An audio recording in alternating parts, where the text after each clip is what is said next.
Hello, dear viewers, and welcome back to the channel, where we meticulously track the ebb and flow of royal life, uncovering the quiet dedication and deep-seated traditions that continue to shape the British monarchy. Today, we delve into a fascinating development involving two of the most steadfast and arguably most underrated members of the royal family. His Royal Highness Prince Edward, the Duke of Edinburgh, and his remarkable wife, Her Royal Highness Sophie, the Duchess of Edinburgh.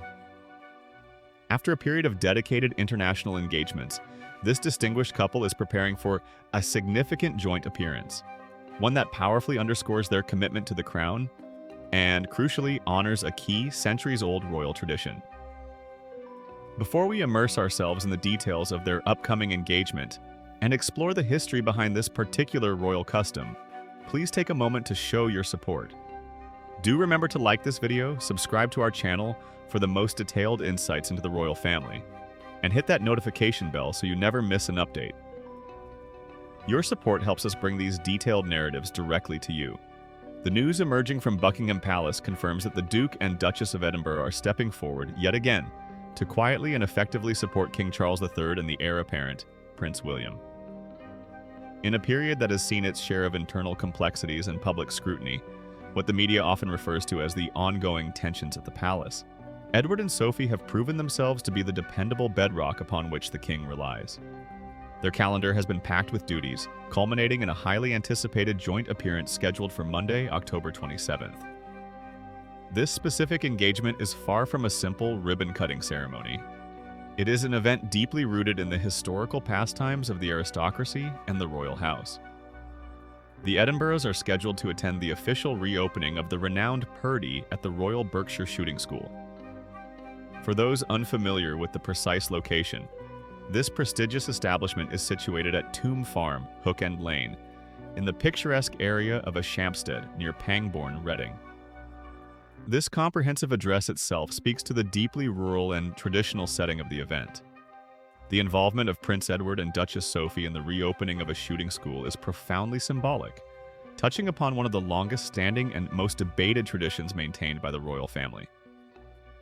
This is the custom of shooting, a pastime that dates back many generations, and has historically served not just as sport, but as a critical social and political ritual within the upper echelons of British society. For centuries, the royal calendar has been punctuated by these events. We often hear references to the traditional pheasant shooting that takes place every winter at the monarch's vast Sandringham estate in the UK, a sprawling Norfolk property that becomes the focal point of the family's Christmas celebrations. Equally important is the time spent at the Balmoral estate in Scotland, where deer stalking and grouse shooting have long been integral parts of the summer retreat, offering the royals a chance to engage with the natural environment of the Highlands in a traditional manner. It is undeniable that while the tradition persists, the fervor and universal enthusiasm that once surrounded royal shooting have undergone a noticeable shift in recent decades.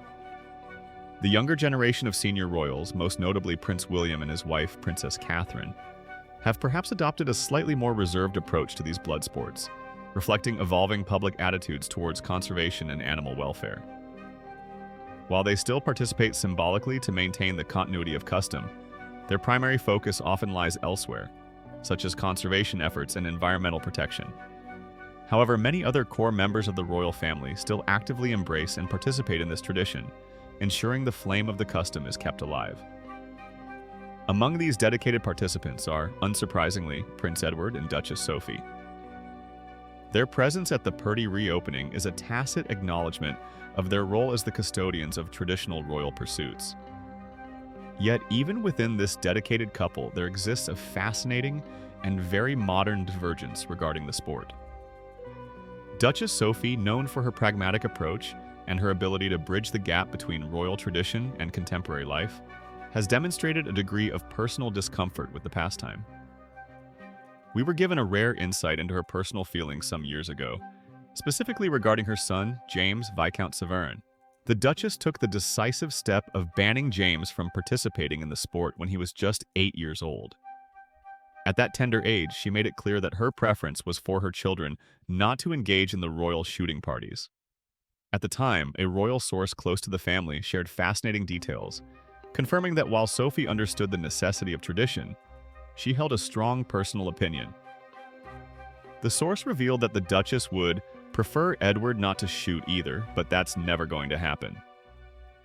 This simple yet powerful statement encapsulates the delicate balance Sophie manages, respecting her husband's duty and historical obligations while maintaining her own moral compass regarding the sport. Her attendance at the Purdy reopening, therefore, is an act of duty and support for her husband and the wider royal tradition, rather than a personal endorsement of the sport itself. The visit on Monday, October 27th, serves as a formal inspection and celebration of significant investment. Prince Edward and Duchess Sophie will be there to witness firsthand the remarkable changes that have transformed the Royal Berkshire Shooting School following extensive and comprehensive renovations. This is a chance for the royal couple to acknowledge the dedication of the staff and the investment made in upgrading facilities for those who practice the sport. The shooting school itself has been keen to share the details of this transformation, highlighting that the refurbishment goes far beyond a simple cosmetic refresh.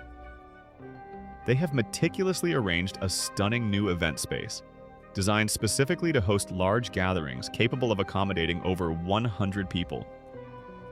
This suggests that the location is aiming to become a premier venue not just for the sport, but for corporate events, charity functions, and significant social gatherings within the region.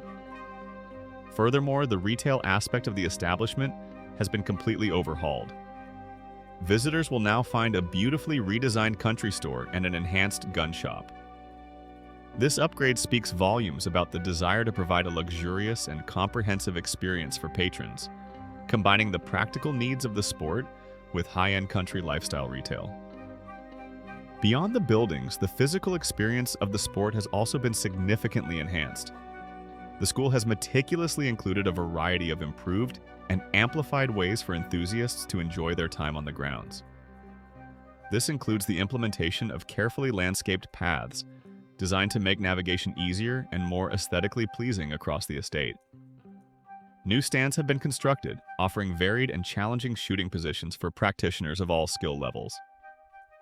But perhaps the most striking and impressive addition to the facility is a truly monumental structure. They have erected one of the highest towers in the entire United Kingdom on site. This feature is not just a visual landmark. It provides an unparalleled challenge for high-bird shooting, attracting serious enthusiasts from across the nation, and potentially internationally. The sheer height of this new tower elevates the school's status within the competitive landscape of sporting venues.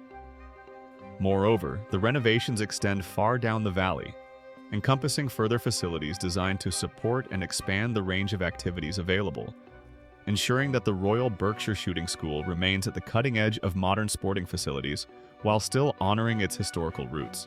The Duke and Duchess of Edinburgh's dedication to this engagement, particularly given the historical and sometimes controversial nature of the activity, highlights their unwavering sense of duty.